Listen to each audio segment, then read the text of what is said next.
De formación sociólogo, doctorado por la Universidad de Ámsterdam, René Orellana es actualmente ministro de Planificación del Desarrollo del Estado Plurinacional de Bolivia. Fue ministro de Medio Ambiente y Agua, ministro del Agua y viceministro de Servicios Básicos. Fue embajador ad honorem en misión especial con representación plenipotenciaria para los temas de medio ambiente y desarrollo ante Naciones Unidas y organismos similares. Es uno de los propulsores de la Ley sobre la Madre Tierra y el desarrollo integral para vivir bien.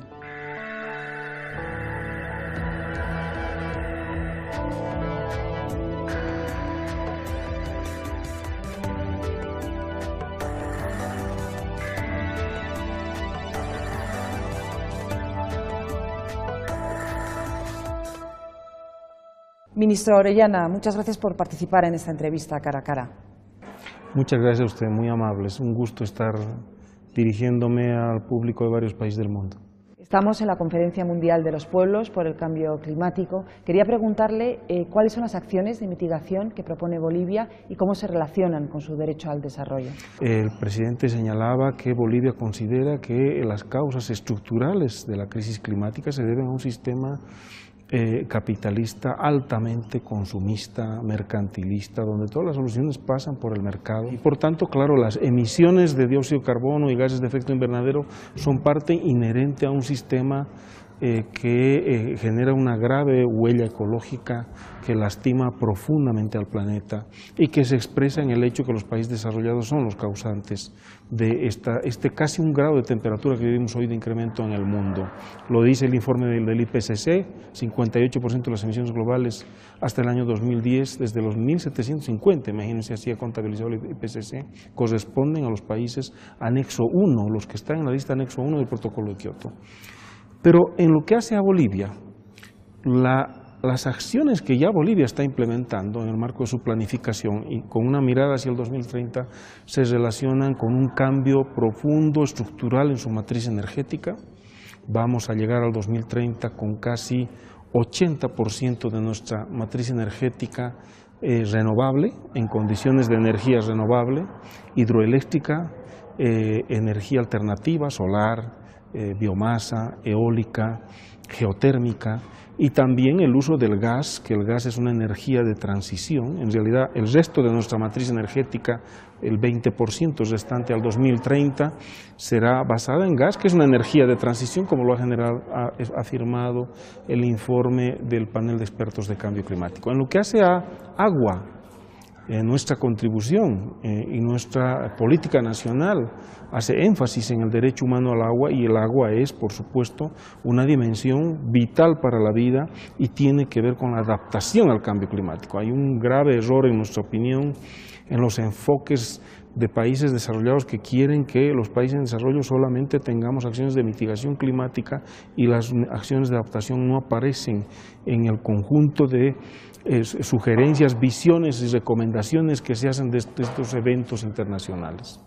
El experto en energía, Rajendra Pachauri, señalaba ayer en uno de los paneles que el 35% de los gases de efecto invernadero que causan el cambio climático provienen del sector energético. Hacia el año 2050 hay que reducir las emisiones de un 40 a un 70%. ¿Usted ve esto viable?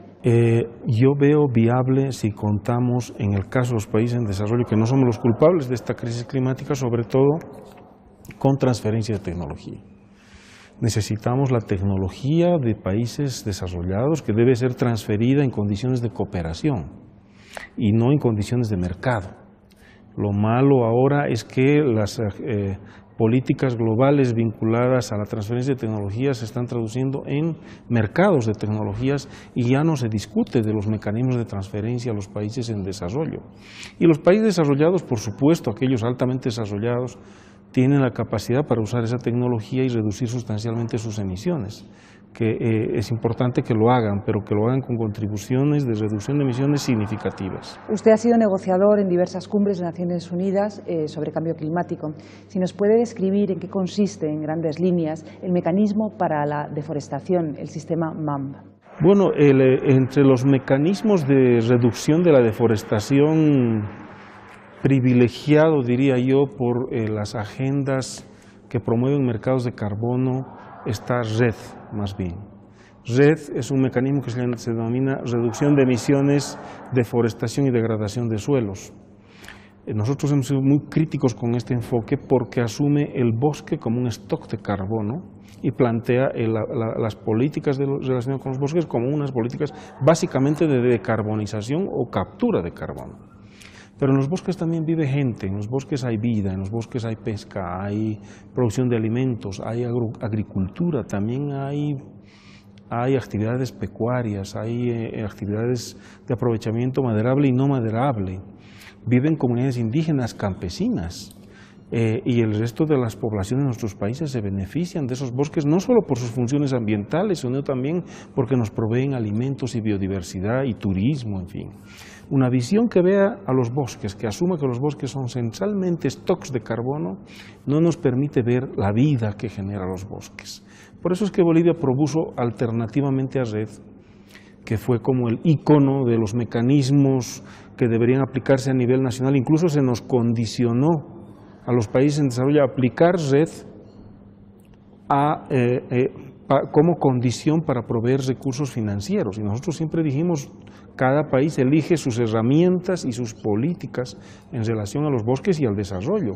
Ahí Bolivia propuso un mecanismo que se ha aprobado ya en varias conferencias mundiales, que es el enfoque conjunto de mitigación y adaptación en el manejo integral de bosques, con cobeneficios en adaptación y mitigación, con acciones efectivamente de fortalecimiento de la capacidad de absorción de carbono de los bosques, de la disminución, la reducción de la deforestación, pero también con el fortalecimiento de la agricultura, la producción de alimentos, la productividad, las actividades agrosilvopastoriles, etc. ¿Cómo afecta el techo de las 1000 gigatoneladas a los países en desarrollo y cómo afecta a las comunidades indígenas?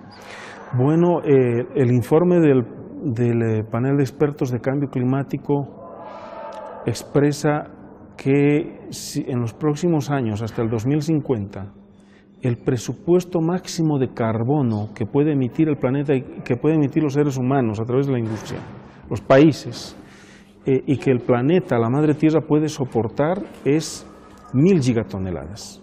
Y si superamos las 1000 gigatoneladas, estaremos bordeando los 3 o 4 grados. También dice el informe del IPCC que para no pasar 1.5 grados el presupuesto de carbono hasta el 2050 es de 650 gigatoneladas. Al ritmo que vamos ahora, estamos entre 1.750 y 2.000 gigatoneladas, que es casi el total de las emisiones que tenemos desde el año 1750 hasta el año 2010. Imagínense la cantidad de emisiones que se podrían emitir en estos 35 años, que equivalen a las de los anteriores 200 años, si no tomamos acciones ahora. Bolivia ha dicho no podemos pasar de 1.5 grados, lo ha expresado el presidente Evo Morales, y para eso el presupuesto que tenemos de 650 gigatoneladas tenemos que distribuirlas equitativamente y hemos planteado un índice de justicia climática, que es un índice matemático que combina varias variables, la responsabilidad histórica, la huella ecológica que es profunda en los países desarrollados, la capacidad de desarrollo y la capacidad tecnológica, así como la población. En el pasado COP20 pasaron inadvertidas las acciones de empresas extractivas transnacionales. En esta Cumbre Mundial de los Pueblos es la creación de un Tribunal Internacional de Justicia Climática una de las tareas urgentes a realizar. Bueno, hoy tenemos un conjunto de movimientos y organizaciones sociales que vivamente y con gran ímpetu están participando en este evento, artistas, ciudadanos de distintos países, jóvenes, organizaciones de mujeres. Es impresionante la diversidad que está en esta cumbre de movimientos sociales y lo que harán seguramente estos movimientos sociales plantearnos una agenda, una declaración, una guía a ser presentada en la Conferencia Mundial de Países, que es una conferencia oficial de Naciones Unidas donde participan gobiernos, estados representados por sus gobiernos, y allí llevaremos la propuesta del Tribunal de Justicia Climática como ya lo hicimos antes. Ahora, lo que pedimos es una institucionalidad que monitoree, verifique, revise el cumplimiento de las obligaciones de los países desarrollados y que además desarrolle mecanismos de cumplimiento de esas obligaciones de los países desarrollados. Esto supone tener una suerte de institucionalidad que permita hacer no solamente un seguimiento, sino un juzgamiento y una sanción. El protocolo de Kioto tenía ya esa institucionalidad, se llamaba el Comité de Cumplimiento, que no funcionó. El protocolo de Kioto ya está muriendo, como sabemos, está en sus últimos años de vida, el 2020 ya murió. Es más, varios países se han salido del protocolo de Kioto. En la declaración de Cochabamba no se considera que sea vinculante con respecto al derecho internacional. La Comisión Interamericana de Derechos Humanos tampoco ha emitido nunca un dictamen vinculante que vincule a derechos humanos y cambio climático. ¿Cómo crear más voluntad política? Con la conciencia de que cualquier acuerdo al que lleguemos en París, que esperamos sea un acuerdo consistente, riguroso, un acuerdo que nos dé garantía de no superar 1.5 grados, que es lo que hemos planteado. Necesitamos que los gobiernos y los países sean conscientes de que necesitamos una institucionalidad de monitoreo y revisión, pero para aquellos principalmente que son los mayores emisores. Deberíamos usar también, lo ha planteado hoy un jurista muy famoso y muy reconocido en nuestro país, que es el expresidente y actual embajador Eduardo Rodríguez Belcé, quien lleva nuestro proceso sobre el mar, el derecho al mar que tiene Bolivia. Él ha planteado que la Corte Internacional de Justicia podría ser también un escenario donde presentemos nuestras demandas. Lo han hecho varios países sobre temas ambientales, en este caso sobre cambio climático, porque al final lo que se busca es la justicia climática, pero además ir construyendo en paralelo un tribunal de justicia climática. La Corte Internacional de Justicia ya ha atendido temas relacionados con la sobreexplotación y el aprovechamiento de recursos piscícolas. Hace poco ha habido un caso de países que han disputado la sobreexplotación y el daño, por ejemplo, con la pesca de ballenas, y la Corte ha fallado sobre este tema, ¿no? O la realización de experimentos y ejercicios nucleares en los océanos y en los mares por las grandes potencias, que ha afectado a varias islas, que le han presentado un proceso a esos países en la Corte Internacional de Justicia. Entonces, porque ahí también hay un daño ambiental. Entonces, estas posibilidades forman parte de un enfoque y una estrategia de justicia climática en la que los estados, como nosotros, los países en desarrollo que hemos perdido nuestros glaciares, estamos sometidos y sujetos a sequías graves y a inundaciones y a eventos extremos, podamos tomar medidas judiciales. En este sentido, habría empresas como la Barrick Gold que podrían ser sometidas al juicio de este Tribunal Internacional de Justicia Climática. Hay que pensar cómo, además, extendemos estas medidas judiciales a transnacionales, ¿no? Ahí está el caso gravísimo que ha sufrido Ecuador con la contaminación por empresas petroleras, ¿no? Y que son impunes en el mundo, pero también hay que llevar a los estados a procesos de revisión, de juzgamiento, de evaluación y tomar decisiones sobre el cumplimiento de sus compromisos. Usted señala la existencia de una doble contabilidad en los mercados de carbono. En este sentido, ¿cuál es el papel de Estados Unidos, de Japón y Canadá en su lucha contra el cambio climático?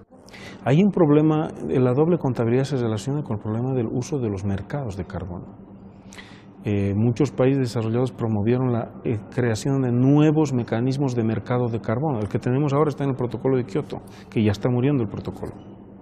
Y muchos países que se salieron del protocolo de Kioto, que dijeron no vamos a estar en el protocolo de Kioto, quisieron beneficiarse de esos mercados de carbono. Fíjense ustedes qué paradoja.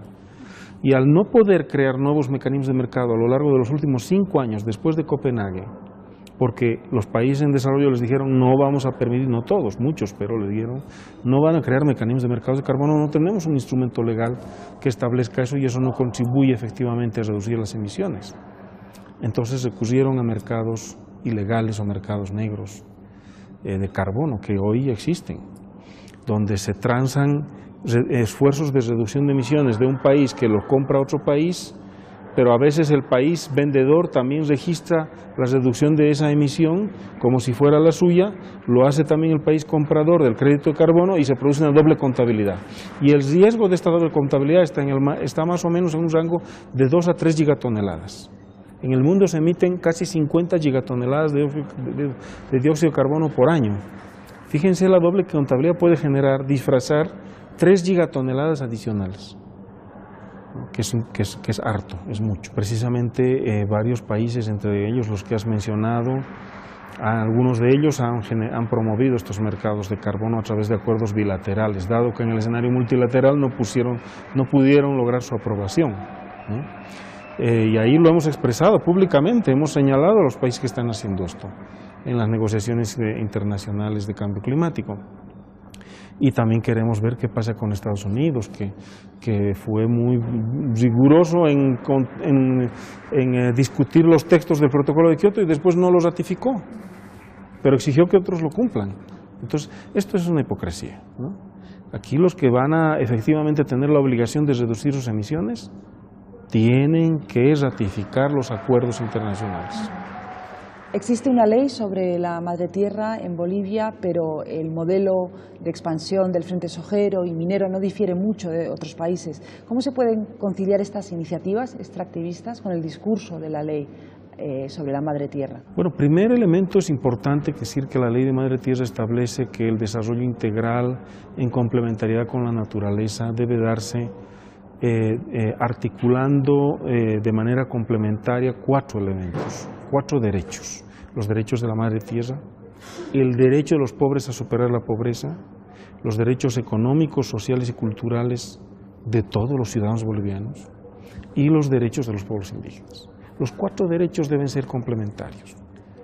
Tenemos que también proveer los medios materiales para que los pobres dejen de ser pobres, y eso es construir escuelas, hospitales, condiciones materiales de vida, tener maestros, tener ítems de educación, de salud, ¿no? Sistemas de riego, sistemas productivos, también generar empleo, ¿no? Y por supuesto los derechos económicos de la población, tener una economía estable, sostenible. Y esto hay que hacerlo de manera complementaria con los derechos de la madre tierra. Los unos no deberían ser enemigos de los otros derechos. En esta visión de desarrollo, porque esta es nuestra visión de desarrollo, el desarrollo integral, el aprovechamiento de los recursos naturales, la agricultura, la minería, la industria, que son parte de nuestra economía, deben hacerse fortaleciendo las funciones ambientales de los ecosistemas. Eso es un esfuerzo, eso requiere un esfuerzo significativo, ¿no?, en el diseño de las políticas públicas. Hoy estamos empezando a implementar nuestro plan de desarrollo, que tiene una agenda que se llama Agenda Patriótica, que incluye el fortalecimiento de la industria, también de los ecosistemas, incluye la reforestación de nuestros bosques, la recuperación de áreas degradadas, tierras erosionadas, pero también la producción de alimentos, porque este país necesita alimentos. Nuestra gente necesita alimentos sanos y saludables, apoyando principalmente a los pequeños productores campesinos e indígenas que producen la gran parte de los alimentos que consumimos, pero también transitando hacia una industrialización amigable con la naturaleza. Esto requiere un tiempo, requiere inversión, requiere un gran esfuerzo. Estamos en esa transición, y si el plan que hemos diseñado se implementa el año 2020, la composición de nuestro Producto Interno Bruto tendrá mayoritariamente a productos, a la economía no tradicional, la producción no tradicional, pesando sobre la producción, sobre nuestro Producto Interno Bruto respecto de la economía tradicional, donde está la minería y los hidrocarburos. Este país, Bolivia, está haciendo enormes esfuerzos para industrializar minería, industrializar hidrocarburos. El próximo paso es regular rigurosamente los desechos líquidos. Acabamos de sacar una ley sobre residuos sólidos. Estamos dando pasos significativos en esta línea de armonía con la naturaleza. Quería preguntarle por la nueva ley minera que contempla que todo el territorio nacional es susceptible de ser concesionado para la explotación minera. ¿Cómo se puede compaginar el cuidado del agua, de los ecosistemas, con esta nueva ley minera? Allí donde podamos aprovechar los recursos mineros, cuidando que las funciones ambientales de los ecosistemas, en lugar de ser destruidas, sean fortalecidas, habrá complementariedad entre minería, hidrocarburos, agricultura y conservación de los ecosistemas. Este equilibrio es difícil, pero hay que construirlo. Para eso necesitamos tecnología, necesitamos gestión integral de cuencas, necesitamos medidas de regulación rigurosas, medidas que obliguen a la restauración de daños, que cuiden que los ecosistemas pueden regenerarse si no pasamos ciertos límites, pero también tenemos que aprovechar nuestros recursos. Y lo importante es que la economía extractiva no pese en nuestra visión de desarrollo, y esto puedo asegurarles que es así. Por eso planteaba yo al principio que nuestro plan de desarrollo proyecta que al 2020 ya la mayor parte de la composición de nuestro PIB será básicamente industria, será economía del conocimiento, será otras actividades productivas como el turismo, en fin, que ya no son básicamente extractivas.